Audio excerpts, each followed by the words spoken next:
இப்பொழுதும் கூட ஆண்டவருடைய வார்த்தைகளை கேட்பதற்கு முன்னால கர்த்தர் கொடுத்த வார்த்தைகளை நீங்கள் இன்னும் அதிகமாய் கேட்கணும்னா நீங்கள் யூடியூப் சேனலில் ஜாய்ஸ் ஜே ஜான்கிற அந்த யூடியூப் சேனலில் இன்னும் அதிகமாய் ஆண்டவருடைய வார்த்தைகளை கேட்டு சப்ஸ்கிரைப் பண்ணலாம், மற்றவர்களுக்கும் ஷேர் பண்ணலாம். கத்தனல்லவர் அமேன் அல்லேலூயா.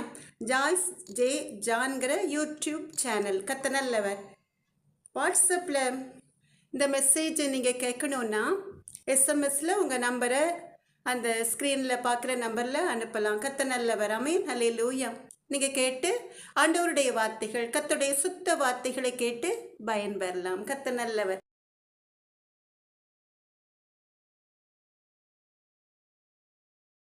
எனக்கு அன்பான தேவ ஜனமே, இஸ்ரவேலின் பெருமந்தே, சந்தோஷமா இருக்கீங்களா? கர்த்தருடைய சுத்த கிருபையினாலே இரக்கத்தினாலே மறுபடியுமாய் நம் தேவாதி தேவனாகிய கர்த்தருடைய வார்த்தைகளை, ஜீவனுள்ள தேவனுடைய வார்த்தைகளை கர்த்தருடைய அன்பு பிள்ளைகளோடு, இஸ்ரவேலின் பெருமந்தைகளோடு பகிர்ந்து கொள்வதில் நான் மிகுந்த மகிழ்ச்சி அடைகிறேன். எனக்கு அன்பான தேவ ஜனமே, 2025 வருடம் 7 மாதங்கள் நம் தேவாதி தேவனாகிய கர்த்தர் நம்மை காத்து நமக்கு ஜீவனை தந்து இம்மட்டுமாய் நம்மை உருவாக்கி நம்மை ஆசீர்வதித்து நம்முடைய தேவைகளை எல்லாம் சந்தித்து நம்முடைய குறைவுகளை எல்லாம் நிறைவாக்கி நடத்தின அவருடைய சுத்த கிருபைக்காக உள்ளத்தின் ஆழத்திலிருந்து நாம் நன்றி செலுத்தலாமா? 2025 வருடம் இப்பொழுதுதான் ஆரம்பித்தது போல் இருக்கிறது இல்லையா? கர்த்தர் நல்லவர். ஆனாலும் கூட 7 மாதங்கள் கடகடவென்று ஓடிவிட்டது. இந்த 7 மாதங்களிலே அநேக தேசங்களிலே யுத்தங்களின் சத்தம், நிறைய யுத்தங்கள் நடந்தது. எல்லாம் கர்த்தருடைய சித்தத்தின்படி நடக்கிறதுனால கர்த்தருடைய அன்பு பிள்ளைகள் பொறுமையோடு காத்திருந்து கர்த்தருடைய வருகையின் நாளிலே அவரோடைய மகிழ்ந்து களிக்கூற கர்த்தர் கிருபை அளிப்பதற்காக உள்ளத்தின் ஆழத்திலிருந்து நாம் நேரம் கிடைக்கும் பொழுது தினமும் கொஞ்ச நேரமாவது கர்த்தருடைய சமூகத்திலே அந்த வேலைக்காக ஜெபிக்க வேண்டும். இதுதான் கர்த்தருடைய விருப்பமும் கூட. கர்த்தர் உங்களை நேசிக்கிறார். அதனால்தான் அவருடைய வருகை இன்னும் தாமதமாகிறது. எல்லாரும் ரட்சிக்கப்பட வேண்டுமே. உலகம் முழுவதிலும் உள்ள தேசங்களில் உள்ள ஜனங்கள் எல்லாரும் ரட்சிக்கப்படணுமே என்பதுதான் நம் தேவாதி தேவனாகிய கர்த்தருடைய விருப்பமும் கூட. எனக்கன்பான தேவ ஜனமே, இஸ்ரவேலின் பெருமந்தைகளே, நீங்கள் எல்லோரும் கர்த்தருக்கு பிரியமான பாதையில் நடக்கிற, கர்த்தரால் நேசிக்கப்படுகிற அன்பு பிள்ளைகள் அல்லவா? நிச்சயமாய் உங்கள் ஒவ்வொருவருக்கும் நம் தேவாதி தேவனாகிய கர்த்தர் இந்த உலகத்திலே நீங்கள் 100 வருடங்களுக்கு மேலாய் நன்றாக ஜீவித்து மரித்த பிறகு ராஜ்யத்தின் கதவுகள் நம் ஒவ்வொருவருக்காக திறக்கப்பட்டிருக்கும் என்று கர்த்தருடைய அன்பு மகள் உறுதியாய் விசுவாசிக்கிறேன். எனக்கு அன்பான தேவ ஜனமே, இஸ்ரவேலின் பெருமந்தே, இந்த உறுதியான விசுவாசத்தோடு நாம் எல்லாரும் சேர்ந்து ஒரு பாடலை பாடலாமா? ஒரு அருமையான பாடல். நம்மை சுற்றிலும் கர்த்தருடைய பாதுகாப்பு இருக்கிறது என்பதை அறிந்து உணர்ந்து கர்த்தருடைய நாமத்தை மகிமைப்படுத்துகிற ஒரு பாடல். இன்னருளும் பலனும் என் கேடகமும் ரட்சிப்புமானவரே, பாடி புகழ்ந்து நான் போற்றிடுவேன் உம்மையே.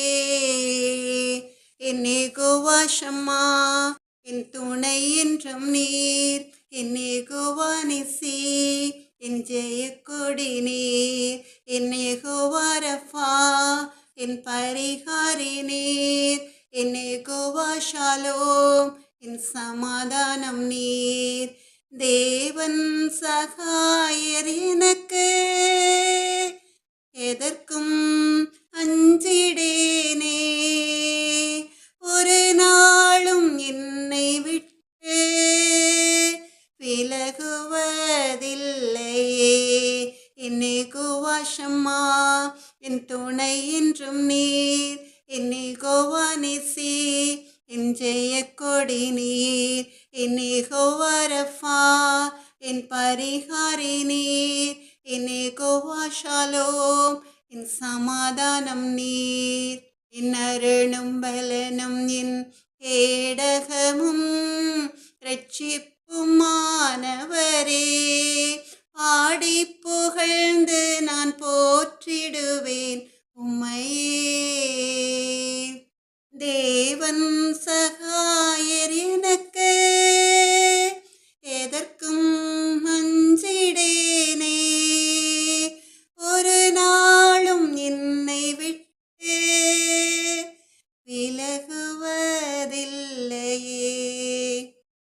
அன்பான தேவ ஜனமே, அப்படியே கர்த்தருடைய பிரசன்னத்தினால் நிறைந்தவர்களாய், கர்த்தருடைய மகிமையும் கர்த்தருடைய வல்லமையினால் நிறைந்தவர்களாய் கண்களை மூடி பரலோகத்திலே சிங்காசனத்தில் வீற்றிருக்கிற நம் தேவாதி தேவனாகிய கர்த்தரை நோக்கி, கர்த்தர் கொடுக்க போகிற ஜீவனுள்ள தேவனுடைய வார்த்தைகளுக்காக உள்ளத்தின் ஆழத்திலிருந்து ஒரு சின்ன ஜெபத்தை ஏறெடுக்கலாமா? சகலத்தையும் செய்ய வல்லவரே, பயங்கரமான பராக்கிரமசாலியே, சேனைகளின் கர்த்தாவே, எங்கள் அன்பு நல்ல தகப்பன், இப்பொழுதும் கூட உடைய அன்பு மகளை மறைத்து நீங்க வெளிப்படுங்க ராஜ். அப்பிரோஜனமான அடிமையப்பா, இங்க வாக்கு கொடுத்திருக்கீங்க, நான் என் வார்த்தையை உன் வாயிலை அருளி என் கரத்தின் நிழலினால் உன்னை மறைக்கிறேன் என்று சொல்லி, அப்படியே உடைய வார்த்தைகளை இன்றைய மன்னாவாய் உடைய அன்பு பிள்ளைகள் ஆகஸ்ட் மாதம் அந்த வசனம் என்ற சத்துணவை புசித்து நீங்க கொடுக்கிற ஆசிர்வாதங்களால், நீங்க கொடுக்கிற பாதுகாப்பினால் நிறைந்து மகிழ்ந்து களிக்கூர்ந்து உடைய நாமத்தை மகிமைப்படுத்தும்படியாய் வார்த்தைகளை கொடுத்து கிருபையிங்க எங்கள் அன்பு நல்ல தகப்பனே. அப்பா, அமக்கு கொடானுடைய சோத்திரம் அப்பா. ராஜாதி ராஜாவே, எங்கள் அன்பு நல்ல தகப்பனே, எல்லாம் உடைய சித்தத்தின் படியே நடக்கட்டும் அப்பா. உடைய நாமம் மகிமைப்பட்டு ராஜா, உடைய வார்த்தைகளை கேட்கிற ஜனக்கூட்டம் இன்னும் அதிகமாய் பெருகட்டும். உடைய மந்தையில் வந்து சேர்கிற ஆத்துமாக்கள் லட்சக்கணக்காய் கோடிக்கணக்காய் பெருகட்டும் எங்கள் அன்பு நல்ல தகப்பனே. அதுதான் நம்முடைய அன்பு மகளுடைய வாஞ்சியப்பா.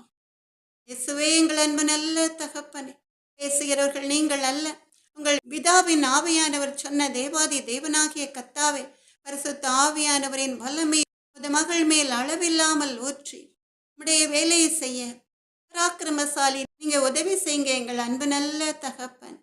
இயேசுவின் நாமத்தினாலே ஜெபத்தை ஏறெடுக்கிறேன் எங்கள் அன்பு நல்ல தகப்பனே. உடைய நாமம் மாத்திரம் மகிமைப்பட்ட ராஜா. எனக்கு அன்பான தேவ ஜனமே, இஸ்ரவேலின் பெருமந்தே, 2025 வருடம் ஆகஸ்ட் மாதம் கர்த்தருடைய அன்பு பிள்ளைகளுக்கென்று நம் தேவாதி தேவனாகிய கர்த்தர் கொடுத்த வேத வசனம் ஏசாயா தீர்க்கதரிசியின் புஸ்தகம் 41 அதிகாரம் 12 வசனம். ஏசாயா 41:12. நம்ம எல்லாரும் சேர்ந்து வாசிக்கலாமா? உன்னோட போராடினவர்களை தேடியும் காணாதிருப்பாய், உன்னோட யுத்தம் பண்ணின மனுஷர் ஒன்றுமில்லாமல் இல்பொருளாவார்கள். ஆமென், அல்லேலூயா. ஏசாயா 41:12. உன்னோட போராடினவர்களை தேடியும் காணாதிருப்பாய், உன்னோட யுத்தம் பண்ணின மனுஷர் ஒன்றுமில்லாமல் இல்பொருளாவார்கள். எனக்கு அன்பான தேவ ஜனமே, அதற்கு முந்தின வசனத்திலும் கூட நம் தேவாதி தேவனாகிய கர்த்தர் நமக்கு வாக்கு கொடுக்கிறார். இதோ உண்மையில் எரிச்சலாயிருக்கிற யாவரும் வெட்கி லட்சையடைவார்கள், உன்னோட வழக்காடுகிறவர்கள் நாசமாகி ஒன்றும் இல்லாமற் போவார்கள் என்று. எனக்கன்பான தேவ ஜனமே, கர்த்தருடைய அன்பு பிள்ளைகள் ஒரு நாளும் தங்களுக்கு எதிராக எழும்பினவர்கள் ஒன்றுமில்லாமல் போக வேண்டும் என்று கனவில் கூட நினைக்க மாட்டார்கள். ஆனாலும் கூட நீதியின் நியாயாதிபதி நீதியின் செங்கோலை தம்முடைய கரத்தில் எடுக்கும் பொழுது அவர் நிச்சயமாய் ஒரு தீமையும் செய்யாமல் நன்மையை செய்கிறவர்களுக்கு விரோதமாய் எழும்பி நின்று ஏளனம் பண்ணி பலவித உபத்திரவங்களை கொடுத்த ஜனங்கள் ஒன்றுமில்லாமல் வெட்கி கலங்கி போகும்படிக்கு கர்த்தர் நீதி செய்வார். ஆமென், அல்லேலூயா. அன்பான தேவ ஜனமே, கர்த்தர் உங்களை பார்த்து வாக்கு கொடுக்கிறார். இந்த மாதம் உன்னோட போராடினவர்களை தேடியும் காணாதிருப்பாய், உன்னோட யுத்தம் பண்ணின மனுஷர் ஒன்றுமில்லாமல் இல்பொருளாவார்கள் என்று. போராட்டங்கள் நிறைந்த வாழ்க்கை இல்லையா? அன்பான தேவ ஜனமே, நீங்க நினைக்கலாம், உலகத்திலே அநேக நீதிமான்கள் உண்டு, அவருடைய வாழ்க்கையில் போராட்டங்களே கிடையாது என்று, துன்மார்க்கிற்கு தான் அதிக போராட்டங்கள் இருக்கும் என்று.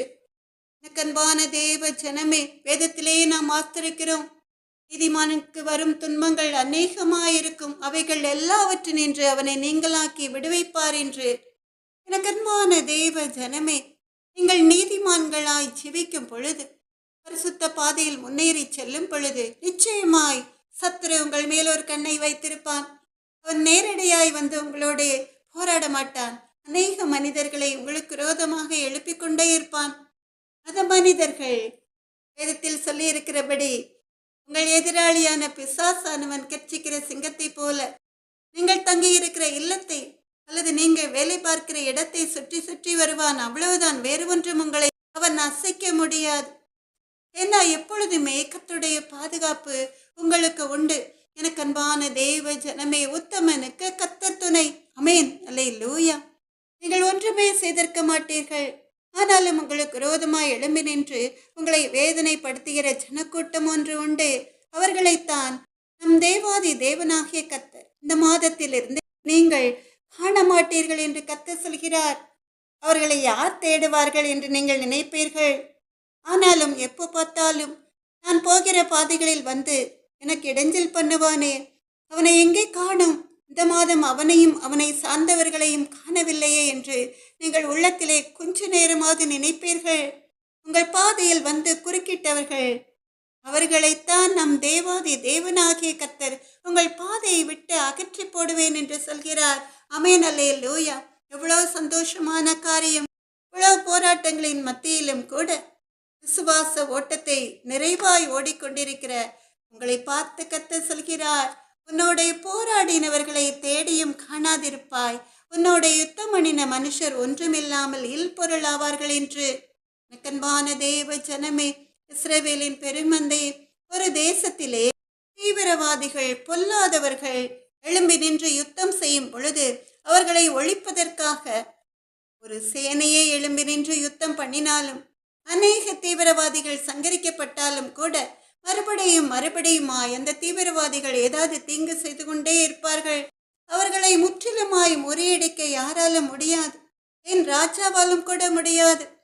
இப்பொழுதும் கூட இஸ்ரேல் தேசத்தில் உள்ள இராணுவ வீரர்கள் காசா நகரத்தில் உள்ள தீவிரவாதிகளை அழிப்பதற்கு முயற்சி பண்ணினாலும் கூட அப்பாவி ஜனங்கள்தான் அநேகம் பேர் மடிந்து போகிறார்களே தவிர அந்த தீவிரவாதிகள் எங்கேயோ ஒளிந்து கொண்டு மறுபடியுமா சின்ன சின்ன உபத்திரவங்களை, பெரிய உபத்திரவங்களை இஸ்ரேல் தேசத்திற்கு விரோதமாய் செய்து கொண்டே இருக்கிறார்கள் இல்லையா?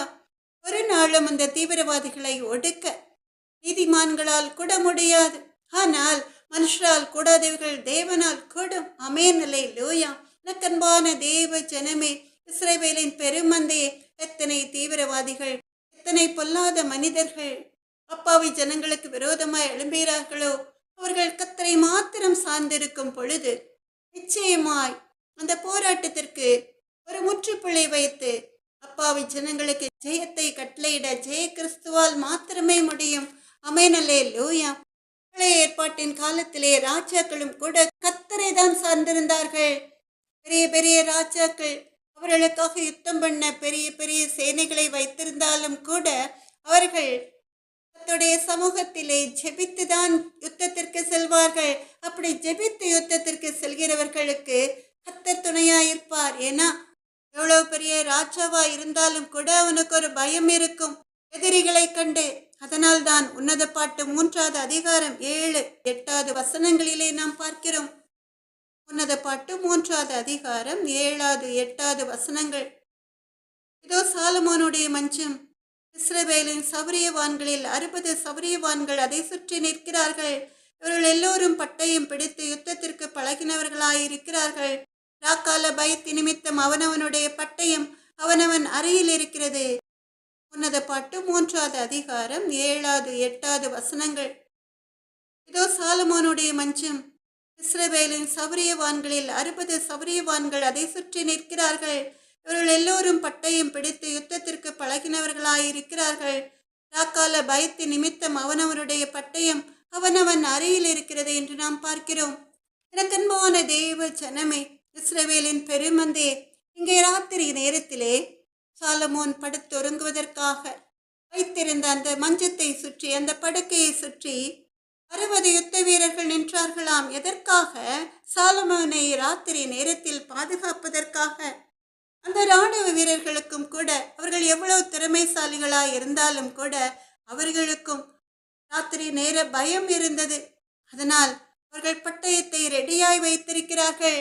திடீரென்று ஏதாவது பொல்லாங்கன், ஏதாவது எதிரி வந்து சாலமோனை கொன்று விடுவானோ என்று சொல்லி அவர்கள் பயத்தோடு திகிலோடு இருந்தாலும் கூட தைரியமாய் பட்டயத்தை கரங்களில் ஏந்தினவர்களாய் நிற்கிறார்கள். அப்ப எல்லாருக்கும், இந்த உலகத்திலே பிறந்த ஒவ்வொரு மனிதனுக்கும் பயம் என்பது இயற்கையான ஒன்று. ராஜாவுக்கும் பயம் உண்டு. ராஜாவை பாதுகாக்கிற திறமைசாலிகளான இராணுவ வீரர்களுக்கும் கூட பயம் உண்டு. ஆனால் இந்த பயம் யாருக்கு இல்லை? கர்த்தருடைய பிள்ளைகளுக்கு. கர்த்தரையே நம்பி தனித்து நின்றாலும் கூட கர்த்தரின் பட்சத்தில் இருக்கிறார். நான் பயப்பட என் மனுஷன் எனக்கு என்ன செய்வான் என்று விசுவாசிக்கிற பிள்ளைகளுக்கு பயம் இருக்காது.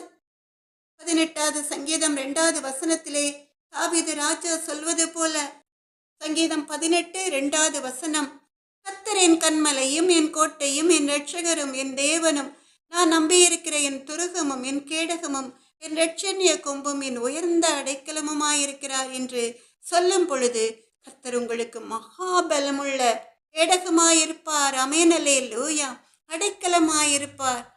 அமேனலேலூயா. நம்ம எல்லாரும் சேர்ந்து சங்கீதம் 18 2வது வசனத்தை விசுவாசத்தோடு வாசிக்கலாமா?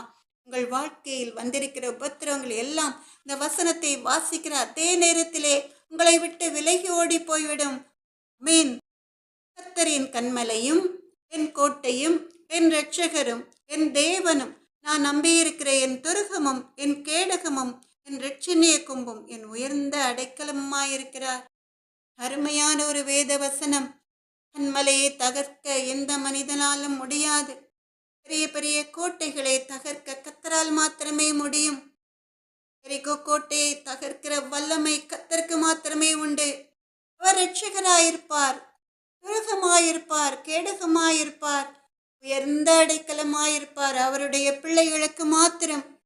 இந்த விசுவாசத்தோடு தான் ஆடுகளை மேய்த்து வந்த சிறுவன் தாவீது கோலியாத்தை எதிர்த்து நின்றான். அவன் கையில் பட்டயமும் இல்லை, கேடகமும் இல்லை. என்னை சிங்கத்தின் கைக்கும் கரடியின் கைக்கும் தப்புவித்த கர்த்தர் இந்த பெலிஸ்தனுடைய கைக்கும் தப்புவிப்பார் என்று அவன் சொல்கிறான். 1 சாமுவேல் 17வது அதிகாரம் 37வது வசனத்திலே, என்னை சிங்கத்தின் கைக்கும் கரடியின் கைக்கும் தப்புவித்த கர்த்தர் இந்த பெலிஸ்தனுடைய கைக்கும் தப்புவிப்பார் என்று தாவீது சொல்கிறான். 1 சாமுவேல் 17வது அதிகாரம் 37வது வசனத்திலே தாவீது ஆடுகளை வைத்துக் கொண்டிருக்கிற பொழுது ஒரு விசை ஒரு சிங்கமும் இன்னொரு நாள் ஒரு கரடியும் வந்து ஒரு ஆட்டை பிடித்து கொண்டது.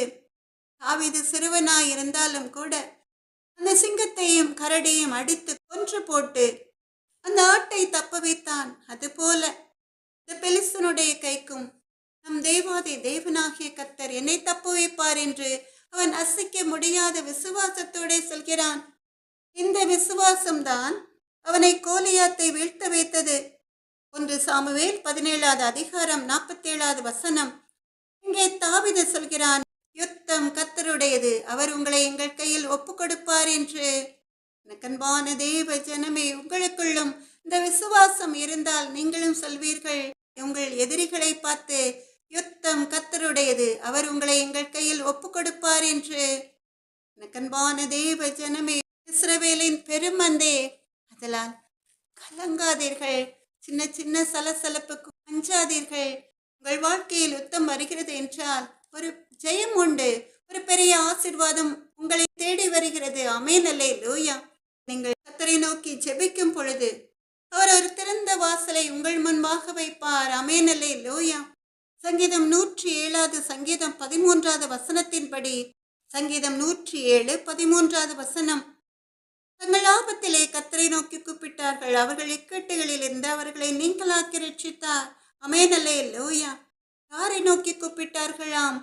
கர்த்தரை நோக்கி கூப்பிட்டார்களாம். ஆபத்தின் காலங்களிலே அவர்கள் இக்கட்டுகளில் இருந்து அவர்களை நீங்களாக்கி ரட்சித்தார் என்று சொல்லி நாம் பார்க்கிறோம். ஒரு அருமையான பாடல். கர்த்தருடைய அன்பு மகன் கிறிஸ்துதாஸ் அவர்கள் பாடின ஒரு அருமையான பாடல். கோலியாத்தை முறியடித்த தேவன் நமக்குண்டு, சிங்கங்களை கிழித்து போட பட்டயம் உண்டு, யுத்தம் செய்து நம்மை மீட்குவார், யுத்தத்திலே வெற்றியும் நமக்கு தருவார். நம்ம எல்லாரும் சேர்ந்து விசுவாசத்தோட பாடலாமா? கோலியாத்தை முறியடிக்க தேவன் நமக்குண்டு, சிங்கங்களை கிழித்து போட பட்டயம் உண்டு, யுத்தம் செய்து நம்மை மீட்குவார், யுத்தத்திலே வெற்றியும் நமக்கு தருவார். காற்றை போல நீயும் முன்னேறுவாய், மேகம் போல நீயும் நாட்டை மூடுவாய், வாக்களித்த நாட்டிலே நீ செழித்து வளருவாய். நாட்டிலே நீ செழித்து வளருவாய். தேவன் தந்த அனைத்தையும் நீ பயன்படுத்துவாய். தேவன் தந்த அனைத்தையும் நீ பயன்படுத்துவாய். மீன் எப்படி தாவீது ஒரு சின்ன கூழாங்கல்லை எடுத்து எறிந்து கோலியாத்தை வீழ்த்தினானோ, அதுபோல நீங்களும் வசனம் என்ற பட்டயத்தை ஏந்திக் கொண்டு சும்மா இருந்தால் போதும், கர்த்தர் யுத்தம் செய்வார். அவர்தான் சொல்லி இருக்கிறாரே, உன்னோட போராடினவர்களை தேடியும் காணாதிருப்பாய், உன்னோட யுத்தம் பண்ணின மனுஷர் ஒன்றுமில்லாமல் வில் பொருளாவார்கள் என்று. கர்த்தர் யுத்தம் செய்வார். ஜெயம் உங்களுக்குத்தான். ஆமென். அல்லேலூயா. எரிக்கோ மதிலை உடைத்து போட வலம் வருவேன் நான். எரிக்கோ மதிலை கடந்து போக துதி எடுப்பேன் நான். யுத்தம் செய்து நம்மை மீட்குவார். யுத்தத்திலே வெற்றியும் நமக்கு தருவார். எரிக்கோ மதிலை உடைத்து போட வலம் வருவேன் நான். எரிக்கோ மதிலை கடந்து போக துதி எடுப்பேன் நான். யுத்தம் செய்து நம்மை மீட்குவார். யுத்தத்திலே வெற்றியும் நமக்கு தருவார். காற்றை போல நீயும் முன்னேறுவாய். மேகம் போல நீயும் நாட்டை மூடுவாய். வாக்களித்த நாட்டிலே நீ செழித்து வளருவாய். வாக்களித்த நாட்டிலே நீ செழித்து வளருவாய். தேவன் தந்த அனைத்தையும் நீ பயன்படுத்துவாய். தேவன் தந்த அனைத்தையும் நீ பயன்படுத்துவாய்.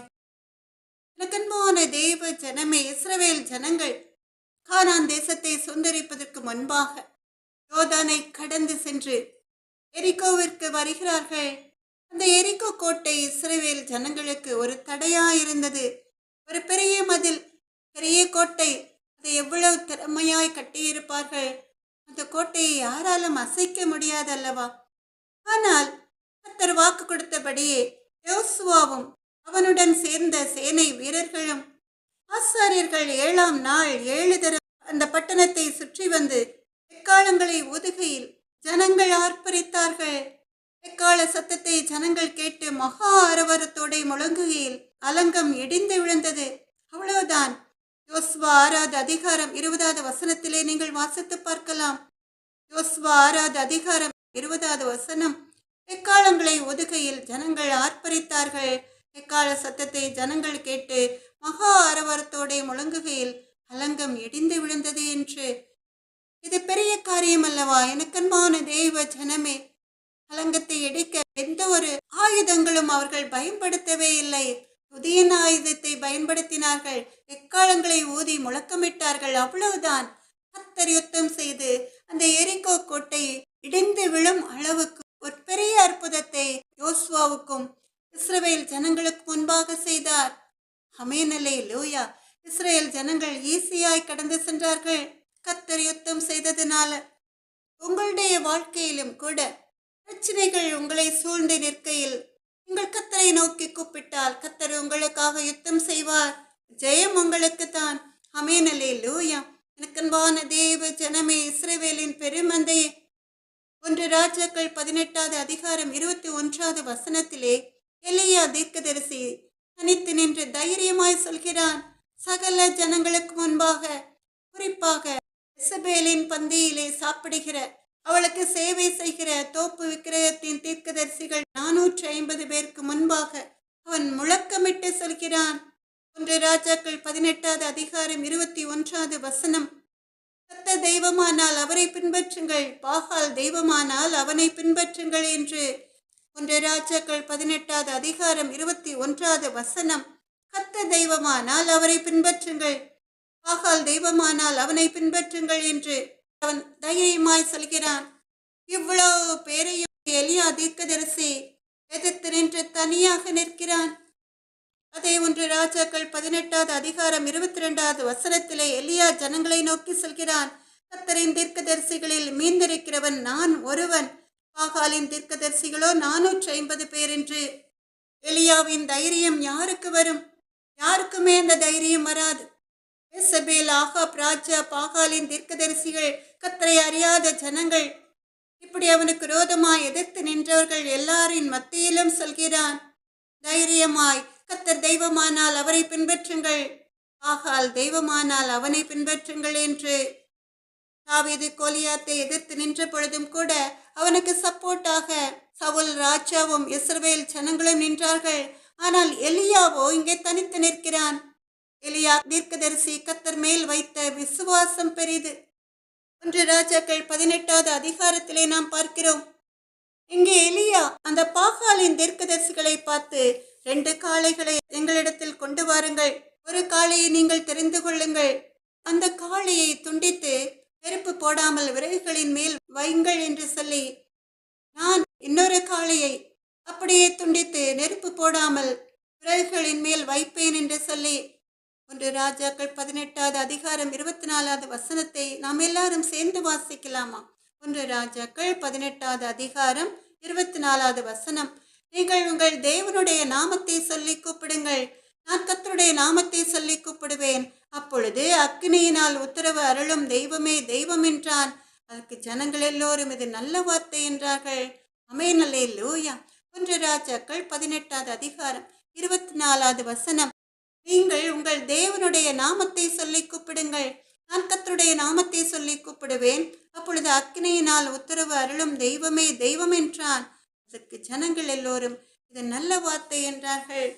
எனக்கன்பான தேவ ஜனமே, இஸ்ரவேலின் பெருமந்தே, இங்கே எலியா சொல்கிறான், கர்த்தரை அறியாத ஜனங்களை பார்த்து, நீங்கள் ஒரு காளையை துண்டு துண்டாக வெட்டி அந்த துண்டங்களை விறகுகளின் மேல் அடுக்கி வைத்து நெருப்பு போடாமல் நீங்கள் வழிபடுகிற தேவனுடைய நாமத்தை சொல்லி கூப்பிடுங்கள், நான் அதே போல செய்து கர்த்தருடைய நாமத்தை சொல்லி கூப்பிடுகிறேன், அப்பொழுது அக்கினியால் பதிலளிக்கும் தெய்வமே தெய்வம் என்று சொல்கிறான். உடனே அவர்கள் இது நல்ல வார்த்தை என்று சொல்லி ஒரு காளையை வெட்டி அதை நெருப்பு போடாமல் விறகுகளின் மேல் வைத்து காலையில் இருந்து மத்தியானம் மட்டும் அவர்கள் வழிபடுகிற பாகாலின் நாமத்தை சொல்லி கூப்பிட்டார்கள். ஒரு சத்தமும் பிறக்கவில்லை. அவர்களுக்கு மறு உத்தரவு கொடுக்க எந்த விக்கிரகத்தாலும் முடியவில்லை. அவர்கள் உரத்த சத்தமாய் கூப்பிடுகிறார்கள். கத்திகளாலும் ஈட்டிகளாலும் தங்களை கீறிக்கொண்டு ரத்தம் தங்கள் உடலிலிருந்து வடிய வடிய அவர்கள் அந்த பாகாலை நோக்கி கூப்பிடுகிறார்கள். எலியா அதை பார்த்து சிரிக்கிறான். சப்தமாய் கூப்பிடுங்கள், அவன் தியானத்தில் இருப்பான், அல்லது தூங்கிக் கொண்டிருப்பான், அல்லது பிரயாணம் போயிருப்பான், அவனை எழுப்பிதானே கூப்பிட வேண்டியிருக்கும் என்று சொல்லி எலியா அவர்கள் எல்லோரையும் பார்த்து பரியாசம் பண்ணுகிறான். எவ்வளவு தைரியமாய் அவனால் பரியாசம் பண்ண முடியும் என்றால், அவன் கர்த்தர் மேல் வைத்த விசுவாசம் பெரியது. அவன் கர்த்தரின் பட்சத்தில் இருக்கிறார், நான் பயப்படேன், மனுஷன் எனக்கு என்ன செய்வான் என்று தாவீது ராஜா சொன்னதை காட்டிலும் மேலான தைரியம் எலியா தீர்க்கதரிசிக்கு இருந்தது. அவர்கள் அந்தி நேரம் வரைக்கும் கூப்பிட்டு கொண்டே இருந்தார்கள். ஒரு உத்தரவும் பிறக்கவில்லை, ஒரு சத்தமும் பிறக்கவில்லை. அப்பொழுது எலியா என்ன செய்கிறான்? அவர்கள் எல்லோரையும் தன்னருகே கூப்பிடுகிறான். கர்த்தருடைய பலிபீடத்தை அவன் செப்பனிட்டு அந்த பலிபீடத்திற்கு இஸ்ரவேல் என்று பெயரிட்டு 12 கற்கள், யாக்கோபுடைய குமாரரால் உண்டான கோத்திரங்களுடைய இலக்கத்தின் படியே 12 கற்களை எடுத்து அந்த கற்களாலே கர்த்தருக்கென்று ஒரு பலிபீடத்தை கட்டி அந்த பலிபீடத்தை சுற்றிலும் ஒரு வாய்க்காலை உண்டாக்கி அதன் மேல் விறகுகளை அடுக்கி ஒரு காளையை துண்டித்து அந்த விறகுகளின் மேல் வைக்கிறான். அவன் அந்த காளையின் மேல் அந்த விறகுகளின் மேல் 4 குடம் தண்ணீர் கொண்டு வந்து ஊற்ற சொல்கிறான். முதல் முறை அவர்கள் 4 குடம் தண்ணீரை கொண்டு வந்து ஊற்றுகிறார்கள். 2ஆம் தரமும் அப்படியே ஊற்ற சொல்கிறான். 3ஆம் தரமும் 4 குடம் தண்ணீரை ஊற்றுகிறார்கள். எதன் மேல்? அந்த தகன பலியாக பலியிட அடுக்கப்பட்ட அந்த காளையின் துண்டங்களின் மேல், விறகுகளின் மேல் கிட்டத்தட்ட 12 குடங்கள் தண்ணீரை ஊற்ற சொல்கிறான். லேசான தண்ணீர் பட்டால் கூட விறகை பற்ற வைக்க முடியாத விறகு அடுப்பு பயன்படுத்தினவர்களுக்கு தெரியும். லேசா கூட தண்ணீர் அந்த விறகில் பட்டிருந்தால் எவ்வளவு தீயை கொளுத்தி அதன் மேல் போட்டாலும் அது எரியாது. ஆனால் இங்கே 12 குடம் தண்ணீர். அது மாத்திரமல்ல, தண்ணீர் வாய்க்காலை பலிபிடத்தை சுற்றி ஓடியது. அந்தி பலி செலுத்தும் நேரத்திலே எலியா வந்து என்ன செய்கிறான்? 1 ராஜாக்கள் 18வது அதிகாரம் 36, 37வது வசனங்கள் நாம் எல்லாரும் சேர்ந்து வாசிக்கலாமா? அந்திப்பலி செலுத்தும் நேரத்திலே தீர்க்கதரிசியாகிய எலியா வந்து, ஆபிரகாமுக்கும் ஈசாக்குக்கும் யாக்கோபுக்கும் தேவனாகிய கர்த்தாவே, இஸ்ரவேலிலே நீர் தேவன் என்றும் நான் உம்முடைய ஊழியக்காரன் என்றும் நான் இந்த காரியங்களை எல்லாம் உடைய வார்த்தையின்படி செய்தேன் என்றும் இன்றைக்கு விளங்க பண்ணும் என்று கர்த்தருடைய நாமத்தை சொல்லி கூப்பிடுகிறான். எலியா, ஆபிரகாமுக்கும் ஈசாக்குக்கும் யாக்கோவுக்கும் தேவனாகிய கர்த்தாவே, இஸ்ரவேலிலே நீர் தேவன் என்றும் நான் உம்முடைய ஊழியக்காரன் என்றும் நான் இந்த காரியங்களை எல்லாம் உடைய வார்த்தையின்படி செய்தேன் என்றும் இன்றைக்கு விளங்க பண்ணும். கர்த்தாவே, நீர் தேவனாகிய கர்த்தர் என்றும் தேவரே தங்கள் இருதயத்தை மறுபடியும் திருப்பினீர் என்றும் இந்த ஜனங்கள் அறியும்படிக்கு என்னை கேட்டருளும் என்றான். அவ்வளவுதான். கர்த்தரை நோக்கி அவன் கூப்பிடுகிறான்.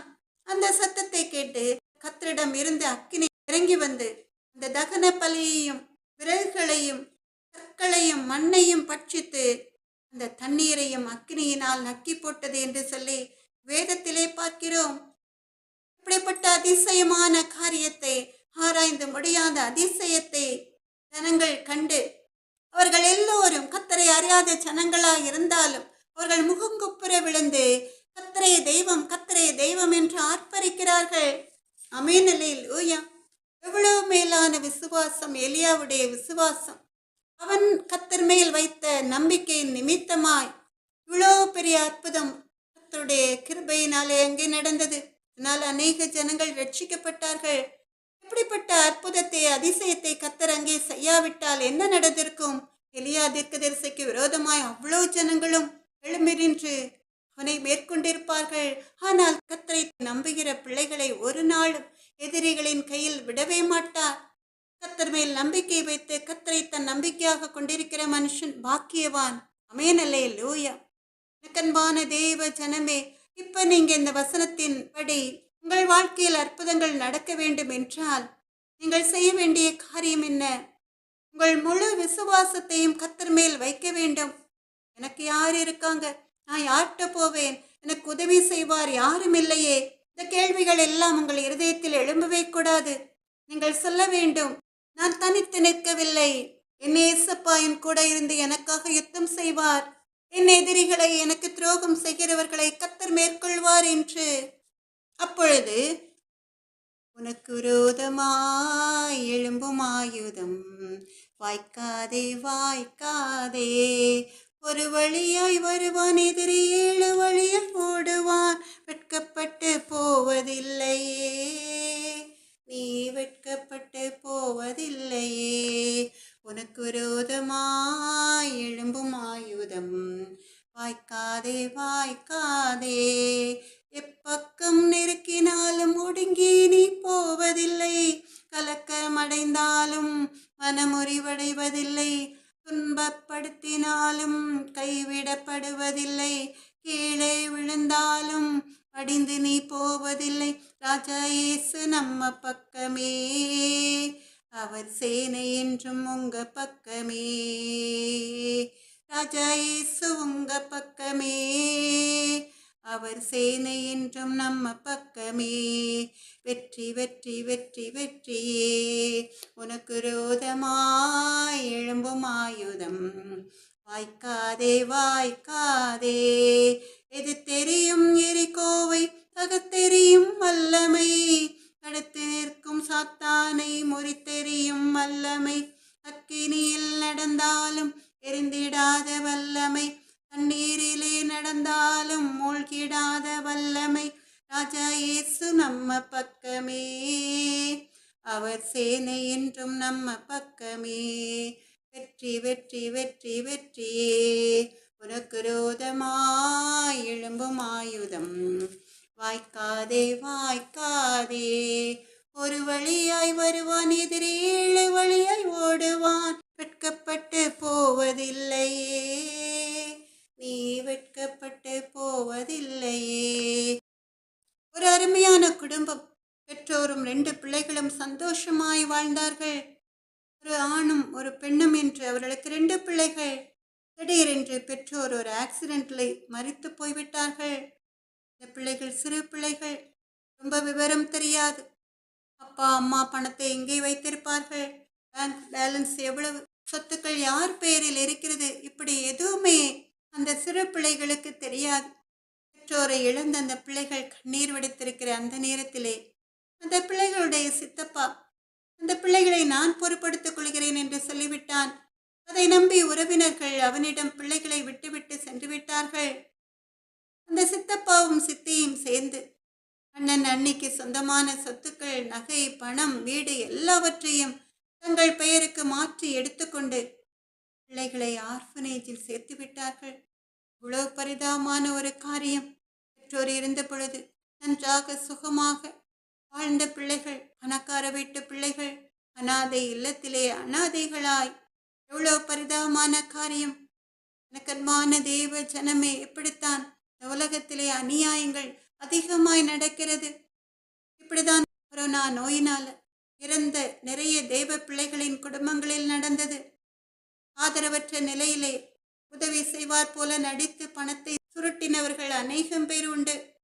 வெள்ளத்தினால வீடுகளை இழந்து தவிக்கிற ஜனங்களிடம் ஏமாற்றி பணம் பறிக்கிறவர்கள் அநேக பேர் உண்டு. அந்த வீடுகளிலே அவர்கள் சேர்த்து வைத்திருக்கிற நகைகள், பணங்களை அவர்களுக்கு தெரியாமல் களவு செய்தவர்கள் ஏராளம் பேர் உண்டு.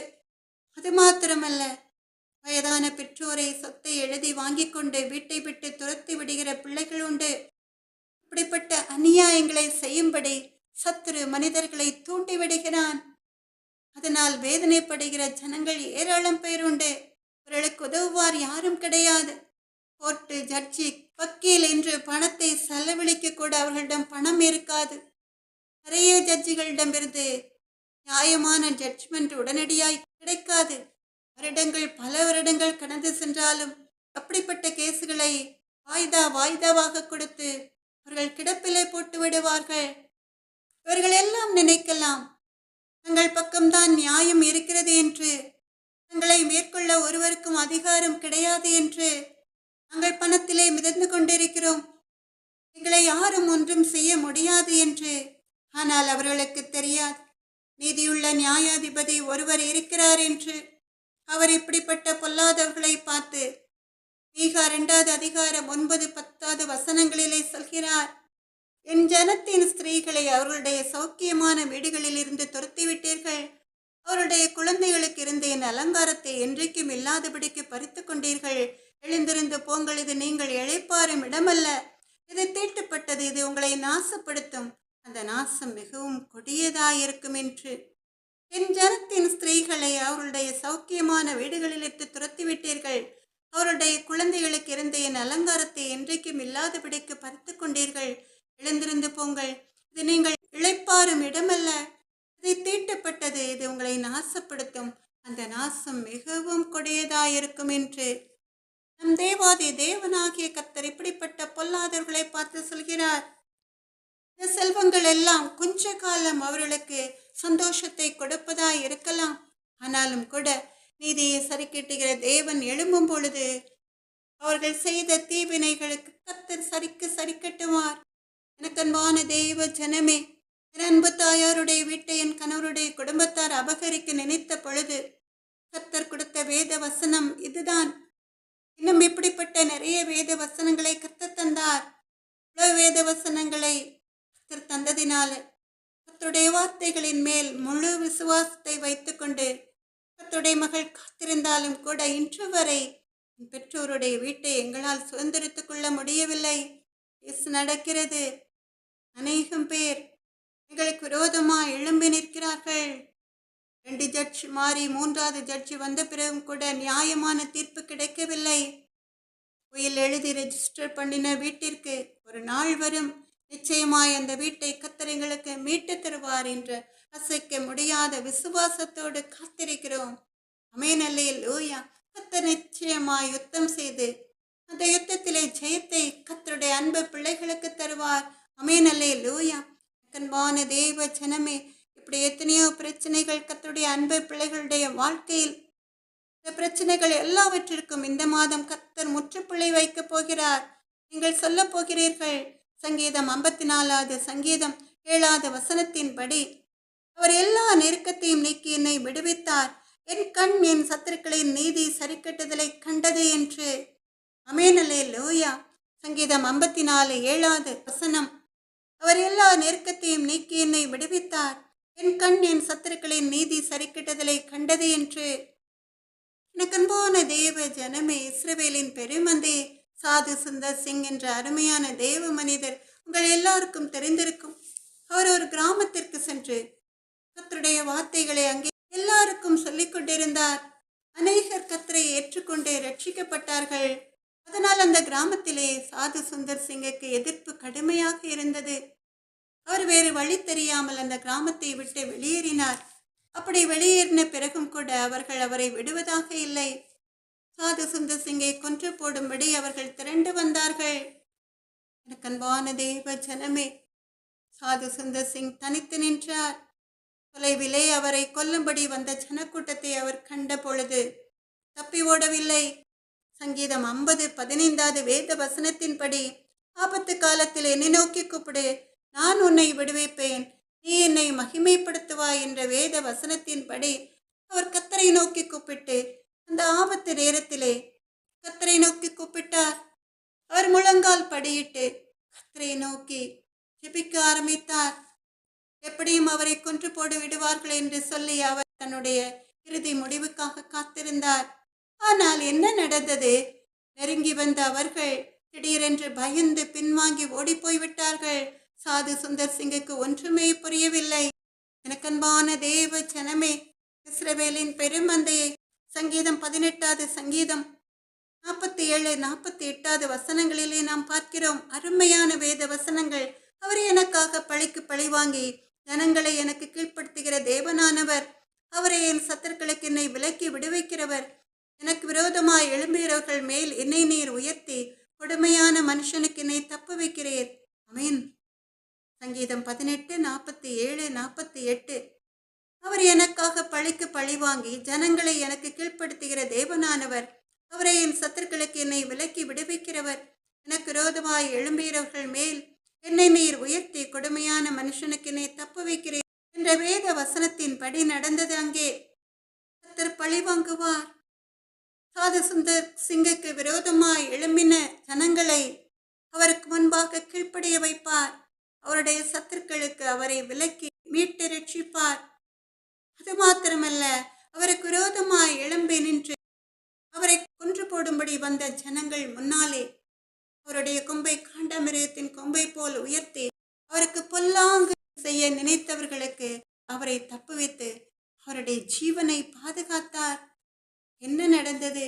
எனக்கன்பான தேவ ஜனமே, மறுநாள் மறுபடியுமாய் சாது சுந்தர் சிங்கை தேடி அந்த ஜனக்கூட்டம் தொலைவிலே வருவதை கண்டவுடன் அவரை கொல்ல வருகிறார்கள் என்று சாது சுந்தர் சிங் நினைத்தார். ஆனால் அந்த பொல்லாத ஜனங்கள் அவர் அருகே வந்தவுடன் அவர் முன்பாக பணிவோடு மண்டியிட்டார்கள்.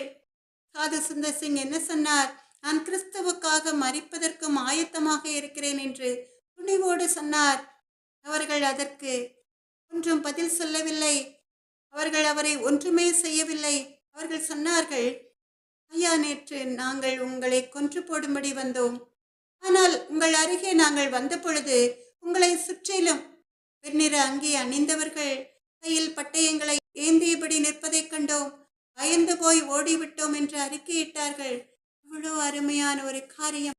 சாது சுந்தர் சிங்கை கொன்று போடும்படி அந்த ஜனங்கள் கிட்டே நெருங்கி வந்த பொழுது அவர்கள் சாது சுந்தர் சிங்கை சுற்றி வெள்ளை அங்கி தரித்தவர்கள் கையில் பட்டயங்களை ஏந்தியபடி நிற்பதைக் கண்டு பயந்து போய் ஓடிவிட்டோம் என்று அறிக்கை செய்தார்கள். சங்கீதம் 91 சங்கீதம் 7-8 வசனத்தின்படி அற்புதம் நடந்தது. நம்ம எல்லாரும் இந்த சங்கீதத்தை நாம் வாசிக்கலாமா? சங்கீதம் 91:7-8. உன் பக்கத்தில் 1000 பேரும் உன் வலதுபுறத்தில் 10,000 பேரும் விழுந்தாலும் அது உன்னை அணுகாது. உன் கண்களால் மாத்திரம் நீ அதை பார்த்து துன்மார்க்கருக்கு வரும் பலனை காண்பாய். ஆமென், அல்லேலூயா.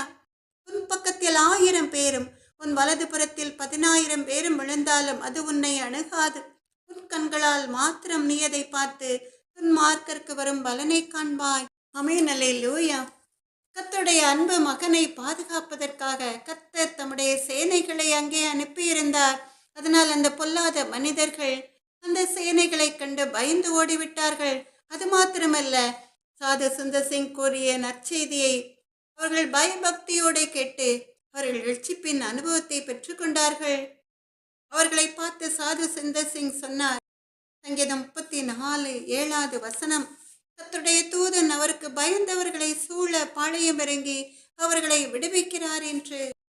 எனக்கன்பான தேவ ஜனமே, இஸ்ரவேலின் பெருமந்தே, 2025 வருடம் ஆகஸ்ட் மாதத்தில் இருந்து கர்த்தருடைய அன்பு பிள்ளைகளுக்கென்று ஒரு பிரத்யட்சமான பாதுகாப்பு உங்களை நோக்கி வருகிறது. ஆமென், அல்லேலூயா. கர்த்தர் மாத்திரமல்ல, கர்த்தருடைய தூதர்களின் கூட்டம் வெண்ணங்கி தரித்தவர்களாய் நீங்கள் தங்கியிருக்கிற வீடுகளை சுற்றி, நீங்கள் வேலை பார்க்கும் ஸ்தலங்களை சுற்றி, உங்களை சுற்றி, உங்கள் குடும்பத்தினரை சுற்றி பாதுகாப்பாய் நிறுத்தப்பட்டிருக்கிறதை கண்டு உங்கள் இருதயம் பூரித்து நீங்கள் கர்த்தருடைய நாமத்தை மகிமைப்படுத்துவீர்கள். ஆமென், அல்லேலூயா. எனக்கு அன்பான தேவ ஜனமே, நம்ம எல்லாரும் சேர்ந்து ஒரு பாடலை பாடலாமா? எலியாவின் தேவன் நம் தேவன், வல்லமையின் தேவன் நம் தேவன், தாசர்களின் ஜெபம் கேட்பார், வல்ல பெரும் காரியம் செய்திடுவார். கர்த்தரே தேவன், கர்த்தரே தேவன் என்றே ஆர்ப்பரிப்போம். கர்த்தரே தேவன், கர்த்தரே தேவன் என்றே ஆர்ப்பரிப்போம். வேண்டிடும் பக்தரின் ஜெபம் கேட்டே பனிமழை நிறுத்தினார் வல்ல தேவன். பஞ்ச காலத்தில் விதவை வீட்டில் பாத்திரங்களை அவர் ஆசீர்வதித்தார். கர்த்தரே தேவன், கர்த்தரே தேவன் என்றே ஆர்ப்பரிப்போம். கர்த்தரே தேவன், கர்த்தரே தேவன் என்றே ஆர்ப்பரிப்போம். சத்துருக்கள் முன்னிலையில் தேவ மனிதன் வீரமுடன் முழங்கினான். தேவ மனிதன் அக்கினியால் பதிலளிக்கும் தேவனை தேவன் என்றார் தேவ மனிதன். கர்த்தரே தேவன், கர்த்தரே தேவன் என்றே ஆர்ப்பரிப்போம். கர்த்தரே தேவன், கர்த்தரே தேவன் என்றே ஆர்ப்பரிப்போம். தேவஜனம் குட்டி சேர்த்து தேவ மனிதன் பலிபீடம் செப்பனிட்டு பலியும் இந்தார். கேட்டருளும் கேட்டருளும் என்றே கதறினா தேவ மனிதன். கர்த்தரே தேவன், கர்த்தரே தேவன் என்றே ஆர்ப்பரிப்போம். கர்த்தரே தேவன், கர்த்தரே தேவன் என்றே ஆர்ப்பரிப்போம். வானங்களை திறந்தே வல்ல தேவன், அக்கினியால் பதில் தந்தார் ஜீவதேவன். கர்த்தரே தேவன், கர்த்தரே தேவன் என்றே பணிந்தனர் தேவ ஜனங்கள். கர்த்தரே தேவன், கர்த்தரே தேவன் என்றே ஆர்ப்பரிப்போம். கர்த்தரே தேவன், கர்த்தரே தேவன் என்றே ஆர்ப்பரிப்போம். எலியாவின் தேவன் நம் தேவன், வல்லமையின் தேவன் நம் தேவன், தாசர்களின் ஜெபம் கேட்பார், வல்ல பெரும் காரியம் செய்திடுவார். எனக்கு அன்பான தேவ ஜனமே, இஸ்ரவேலின் பெருமந்தை, நாம் எல்லாரும் சேர்ந்து நம் தேவாதி தேவனாகிய கர்த்தரிடம் விண்ணப்பங்களை ஏறெடுக்கலாமா? இரக்கமும் மனதுருக்கமும் நீடிய சாந்தமும் கிருபையும் உள்ள எங்கள் அன்பு நல்ல தகப்பன், இப்பொழுதும் கூட உடைய அன்பு பிள்ளைகள் இஸ்ரவேலின் பெருமந்தைகள் படுகிற பாடுகளை நீர் அறிந்திருக்கிறீர் ராஜா. இயேசுவே, எங்கள் அன்பு நல்ல தகப்பன், சத்துருக்களுக்கு அவர்களை விலக்கி பாதுகாத்து வழிநடத்துங்கப்பா. அது மாத்திரமல்ல, உடைய அன்பு பிள்ளைகளுக்கும் உம்மை அறியாத ஜனங்களுக்கும் ஒரு வித்தியாசத்தை உடைய அன்பு பிள்ளைகளுக்கு விரோதமாய் எழும்பி நிற்கிறவர்கள் கண்டு நடுங்குகிற பயத்தை அவர்களுக்கு கொடுங்க தகப்பன். இயேசப்பா, எங்கள் அன்பு நல்ல தகப்பன், ஊழியத்தின் பாதையிலும் கூட அல்லாதவர்கள் மத்தியிலே ஊழியத்தை செய்கிற உடைய அன்பு பிள்ளைகள் கர்த்தருடைய நாமத்தை மகிமைப்படுத்தும்படியாய் அவர்கள் சத்துருக்கள் மத்தியிலே ஒரு பந்திய ஆயத்தம் பண்ணுங்க எங்கள் அன்பு நல்ல தகப்பன். அவர்கள் எழும்பி பிரகாசிக்க, அவர்களுக்கு ரோதமாய் எழும்பி நின்றவர்கள் ரட்சிக்கப்பட கிருபையளித்திருங்க எங்கள் அன்பு நல்ல தகப்பன். நன்றி ஏசப்பா.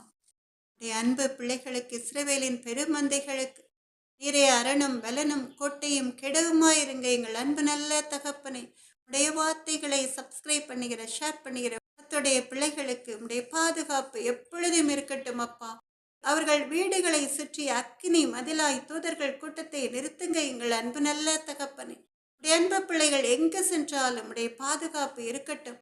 அவர்களுடைய போக்கிலும் மரத்திலும் பாதுகாத்து வழிநடத்துங்க எங்கள் அன்பு நல்ல தகப்பனை. இயேசுவின் நாமத்தினாலே ஜெபத்தை ஏறெடுக்கிறேன். எங்கள் அன்பு நல்ல தகப்பனே, சகல விதமான துதி கனம் மகிமை அனைத்தும் மக்கே உண்டாவதாக. நாத்துமாவே கத்தரை சோத்திரி, என் முழு உள்ளமே அவருடைய பரிசுத்த நாமத்தை சோத்திரி. நாத்துமாவே கத்தரை சோத்திரி, கத்தர் செய்த சகல உபகாரங்களையும் மறவாதே. அமேன். அல்லேலூயா. எனக்கு அன்பான தேவ ஜனமே, இஸ்ரவேலின் பெருமந்தே, நம்முடைய கர்த்தராகிய இயேசு கிறிஸ்துவனுடைய கிருபையும் தேவனுடைய அன்பும் பரிசுத்த ஆவியினுடைய ஐக்கியமும் உங்கள் அனைவரோடும் கூட இருப்பதாக.